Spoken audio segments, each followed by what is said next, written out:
Hi friend, आप सब कैसे हैं। मैं आशा करता हूँ आप लोग बहुत ही अच्छे होंगे। तो आइए अपने चैनल के माध्यम से आप लोगों को फीमेल रिप्रोडक्टिव सिस्टम के बारे में कुछ जानकारी देना चाहूँगा। इसके पहले मैं आप लोगों को मेल रिप्रोडक्टिव सिस्टम के बारे में कुछ जानकारी दिया था। आइए हम संक्षेप में इसको जानते हैं कि आखिर फीमेल रिप्रोडक्टिव सिस्टम में कौन कौन से ऑर्गन्स आते हैं। तो फ्रेंड्स देखिए, फीमेल रिप्रोडक्टिव सिस्टम जो होता है, ठीक है, उसमें अंडाशय आता है, अंडवाहिनियाँ आता है जिसे फ्लोपियन ट्यूब्स के नाम से जानते हैं, गर्भाशय आता है, योनि आता है और एक्सटर्नल जेनेटेलिया आता है, ठीक है ना, सहायक ग्रंथि आता है, स्तन ग्रंथि आती है। तो इसके बारे में हम लोग क्या करेंगे, आज जो जानेंगे तो सिर्फ अंडाशय, अंडवाहिनी, गर्भाशय और योनि के बारे में जानेंगे, ठीक है। इसके बाद जो आप लोग एक और वीडियो, इसमें ये पार्ट 1 रहेगा वीडियो का, एक वीडियो और बनाएंगे पार्ट 2 का, जिसमें हम जानेंगे एक्सटर्नल जेनेटेलिया के बारे में, ठीक है ना। और इसका 3 पार्ट में वीडियो बनेगा, पार्ट 1 और पार्ट 2। पार्ट 1 में आपको एक्सटर्नल जेनेटेलिया मिलेगा और सहायक ग्रंथियाँ ग्लैंड्स के बारे में जानकारी मिलेगी, और ये आपका स्तन ग्रंथियाँ के बारे में पार्ट 3 में वीडियो मिलेगा, ठीक है। तो चलिए आज बिना समय गवाए जानते हैं कि फीमेल रिप्रोडक्टिव सिस्टम में कौन कौन से ऑर्गन्स आते हैं और इस ऑर्गन्स का क्या महत्व होता है। तो सबसे पहले मैं बात करूं तो आपका आता है अंडाशय यानी ओवरी। इसमें क्या बनता है बोले तो अंडाणु बनते हैं, ठीक है ना। ये जो अंडाणु बनते हैं, ठीक है, इसमें अंडाणु बनता है और ये जो अंडाणु होते हैं ना, ये सीधे जाते हैं फिम्बर के माध्यम से इस फ्लोपियन ट्यूब्स में। तो चलिए फ्लोपियन ट्यूब्स के बारे में बात करते हैं। ये फ्लोपियन ट्यूब्स जो होती है ये लगभग 10 सेंटीमीटर के होती है। फ्लोपियन ट्यूब्स कितने सेंटीमीटर की होती है, तो ये 10 सेंटीमीटर की होती है। फ्लोपियन ट्यूब का एक सिरा जो होता है वो गर्भाशय से जुड़ा रहता है। ये जितने भी पार्ट देख रहे हैं ये गर्भाशय के क्या है, पार्ट है, ठीक है। ये गर्भाशय इसको बोलते हैं। तो एक सिरा किससे जुड़ा रहता है, तो गर्भाशय से जुड़ा रहता है, और दूसरा सिरा आगे जाकर एक झालर अंगुलियों के समान एक क्या होती है, संरचना बनाती है।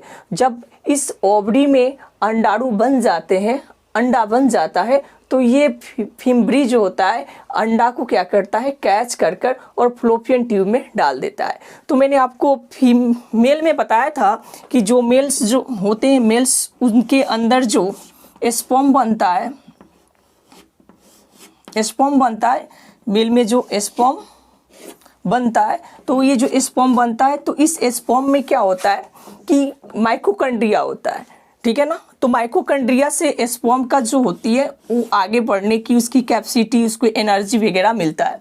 लेकिन अंडाशय में जो अंडाणु बनते हैं उसमें माइटोकॉन्ड्रिया नहीं होता, जिसकी वजह से इसके पास उतना फोर्स एनर्जी नहीं होता कि वो आगे की तरफ जा सके, ठीक है ना। तो ये फ्लोपियन ट्यूब में आकर क्या करते हैं, जो अंडा बनेगा वो फ्लोपियन ट्यूब में क्या करते हैं, आकर रह जाते। मैं ओवरी के जहाँ तक मैं बात करूँ तो ओवरी की जो लंबाई होती है वो 3 सेंटीमीटर की होती है। ओवरी की लंबाई कितनी होती है, 3 सेंटीमीटर की होती है। चौड़ाई की मैं बात करूँ तो 1.5 सेंटीमीटर की होती है, और मोटाई के बात करूँ तो ये मैक्सिमम 1 सेंटीमीटर के लगभग होते हैं, ठीक है ना। बॉडी के अकॉर्डिंग ये बड़ा छोटा हो सकता है। तो ये ओवरी जो होता है ना, ठीक है, 28 दिन के चक्र में क्या होता है कि एक अंडा का क्या होता है, निर्माण होता है। एक 28 दिन का चक्र चलता है, उस चक्र के 12वें और 14वें दिन क्या होते हैं, इसमें अंडा बनते हैं। ये अंडा फिम्बर के माध्यम से फ्लोपियन ट्यूब में जाते हैं। ये एक बार में दोनों फ्लोपियन ट्यूब जो होते हैं, यानी ये जो ओवरी होता है, एक बार में दोनों वर्क नहीं करता। अगर मान लीजिए कि ये अगर फरवरी में वर्क कर रहा है, यानी फरवरी में इसमें अंडा बन रहा है, तो इसमें नहीं बनेगा, ठीक है ना। फरवरी से इससे बनेगा, अगले माह जो चक्र चलेगा उसमें इससे बनेगा, तो इससे नहीं बनता है। यानी बारी बारी से क्या होता है, अंडा का इसमें क्या होता है, निर्माण होता है ओवरी में, ठीक है। और ओवरी के बाद जो ये फ्लोपियन ट्यूब्स होता है, ठीक है, इसमें अंडा आकर क्या करता है, ठहर जाता है, ठीक है, और वेट करता है किसका, तो शुक्राणु का। शुक्राणु जो होते हैं वो 20 लाख मैक्सिमम होते हैं, ठीक है ना, 20 लाख की संख्या में होते हैं एक पुरुष के अंदर। फिर ये शुक्राणु क्या होते हैं, योनि के माध्यम से क्या करते हैं, ये जो पेंस है योनि में क्या करते हैं, इस शुक्राणु को क्या करते हैं, छोड़ देते हैं, लिंग द्वारा योनि में इसको क्या कर दिया था, छोड़ दिया जाता है। तो ये मैक्सिमम यहाँ से यहाँ तक की दूरी तय करने में, अब इसे पता नहीं रहता है, 20 लाख की संख्या में मैक्सिमम होते हैं। अब इससे पता नहीं रहता कि कौन से ओवरी में अंडाणु बना हुआ है, ये लेफ्ट वाला में बना है कि राइट वाला में बना हुआ है, ठीक है ना, लेफ्ट वाला में बना है कि राइट वाला में बना है, इसे पता नहीं रहता। तो बहुत लाखों की संख्या में इसमें क्या करते हैं, प्रवेश करते हैं। तो कोई आपका जो होता है इस साइड जाता है, कोई इस साइड जाता है, कोई इस साइड जाता है, इसमें डिस्चार्ज होता है, ठीक है ना, बहुत सारे इस साइड। मान लीजिए कि इसमें इस ओवरी में अंडा बना हुआ है, ठीक है ना, तो बहुत सारे इधर जाएंगे तो वो तो ऐसे ही मर जाएंगे। फिर ये ऊपर के डायरेक्शन में भी जाते हैं, कुछ इधर के डायरेक्शन में आते हैं। तो जो इधर के डायरेक्शन में आते हैं, ठीक है ना, वो क्या करेंगे, मान लीजिए ये ओवरी है और इसमें अंडा बन रहा है, ठीक है ना, और ये अंडा क्या हो गया, भीमभ्र द्वारा इस फैलोपियन ट्यूब में छोड़ दिया गया। मान लीजिए यहाँ पर ये अंडा क्या हुआ, ठहरा हुआ है, मान लीजिए यहाँ पर ये अंडा ठहरा हुआ है। तो ये जो शुक्राणु होंगे, ठीक है ना, आगे की तरफ ऐसे जाएंगे और इससे क्या होंगे, फर्टिलाइजेशन की प्रक्रिया करते हैं, निषेचन की प्रक्रिया करते हैं। लेकिन इसकी जो दूरी तय करने में इसके पास माइटोकॉन्ड्रिया होता है, ठीक है ना, इसके पास माइटोकॉन्ड्रिया होता है जिससे इसको एनर्जी मिलती है और इसके टेल्स होते हैं, पूंछ होते हैं जो इसको आगे बढ़ने में मदद करते हैं। फिर यहाँ पर न्यूक्लियस माइक्रोसोम होता है, क्रोमोसोम होता है, क्रोमोसोम होता है, ठीक है ना। ये क्रोमोसोम क्या करते हैं, जेनेटिक यानी जिस पुरुष से निकल रहे उसके जेनेटिक कोड को ये ले जाते हैं, एक तरह से जेनेटिक कोड होता है, ठीक है। न्यूक्लियस यहाँ पे एसिड होता है जो उसको भेदने के काम करता है। तो यहाँ से यहाँ तक की पूरा दूरी तय करने में, यहाँ से यहाँ तक की पूरा दूरी तय करने में इसको मैक्सिमम 72 घंटे का समय लगता है, बोले तो 3 दिन का समय लगता है। और ये इससे क्या होते हैं, निषेचित हो जाते हैं। लेकिन जो ओवरी में जो अंडा बनता है, अंडाशय में जो अंडा बनता है वो मैक्सिमम 2 दिनों तक जीवित रहता है, ठीक है ना। और फिर इससे जब भी निषेचित हो जाते हैं, ये शुक्राणु जब इसके अंडाणु से निषेचित हो जाते हैं तो निषेचन के बाद ये धीरे धीरे आके गर्भाशय में ठहर जाते हैं, वहाँ से उसका भ्रूण और बेबी का निर्माण शुरू होने लगता है, ठीक है। तो ये हम जाने ओवरी के बारे में और इसके बारे में फ्लोपियन ट्यूब्स के बारे में। इसको ही काट दिया जाता है और काट कर बांध दिया जाता है, ठीक है ना, जिससे बच्चा होने की संभावना नहीं होती। ज़्यादातर लोग ऑपरेशन कराते हैं इस सब का, ठीक है ना, या पूरे बच्चेदानी को ही, बोले तो हम लोग की भाषा में बच्चेदानी बोलते हैं इसको, यानी गर्भाशय को ही काट कर निकाल दिया जाता है, ठीक है। आगे देखते हैं।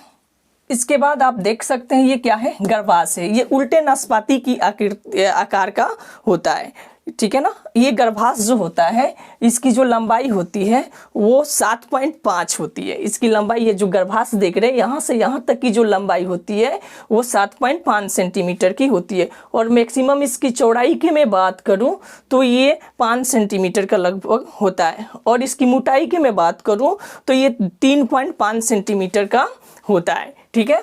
और यहीं से क्या होता है, उस बेबी का इसी स्थान से उसका निर्माण होना शुरू होता है। मैं आपको जब इसके बारे में एक और वीडियो बनाऊंगा कि बेबी को कैसे, माँ के गर्भ में जो बेबी रहता है तो किस प्रकार से अपना पोषण करता है, माँ के किस ऑर्गन से वो पोषण को लेता है, श्वसन की प्रक्रिया करता है, पोषण को लेता है, किस तरह के लिक्विड में वो रहता है जिसकी वजह से उसकी त्वचा नहीं सड़ते। अगर एक आम आदमी को अगर पानी में 3-4 दिन रख दिया जाए तो उसके हाथ पैर सड़ने लगते हैं, ठीक है ना। लेकिन बेबी जो होता है वो 9 माह तक एक लिक्विड वाली थैली में क्या होता है, रहता है, ठीक है। और उसी के अंदर वो पालन पोषण, अपना पोषण की प्रक्रिया भी उसमें करता है। फिर भी उसकी त्वचा में थोड़ा सा भी खरोंच नहीं आती, ठीक है। अब नेक्स्ट देखते हैं। और ये जो आप देख रहे हैं ना, ये तो आपका गर्भाशय है और यहाँ से यहाँ तो देख रहे हैं ये आपकी क्या है, योनि है। और जो बीच में गर्भाशय और योनि के जो बीच वाले भाग होते हैं उसे हम गिरवा के नाम से जानते हैं, कर्विक्स के नाम से जानते हैं, गिरवा के नाम से जानते हैं, जो योनि और गर्भाशय को क्या करता है, अलग करता है।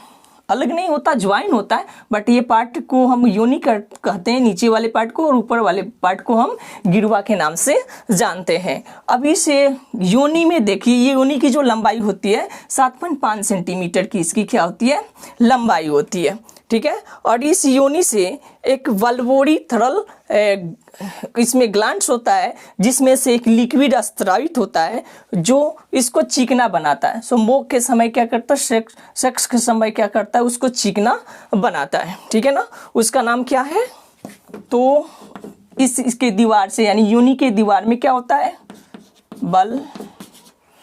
वल्वोरीथ्रल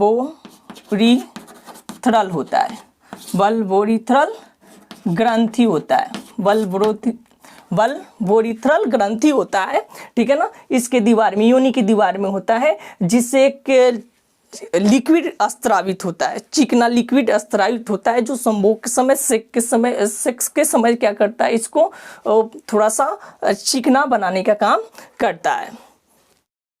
आशा करता हूँ कि ये वीडियो आपको काफ़ी अच्छा लगा होगा। अगर आप इससे रिलेटेड कोई और बात जानना चाहते हैं तो मुझे कमेंट करके बताएं, और आपको ये अच्छा लगे तो इसको लाइक करें, सब्सक्राइब करें। मैं अगले वीडियो में आप लोगों को इसके बारे में और जानकारी देना चाहूँगा, खासकर एक्सटर्नल जेनिटेलिया के बारे में जानकारी दूंगा, और फिर इसमें स्तन ग्रंथियाँ के बारे में बताऊँगा। और वो वीडियो देखना आप बिल्कुल मत भूलिएगा, क्योंकि वो वीडियो काफ़ी इंपॉर्टेंस रहेगा। Thank you for watching. फिर मिलते हैं अगले वीडियो में।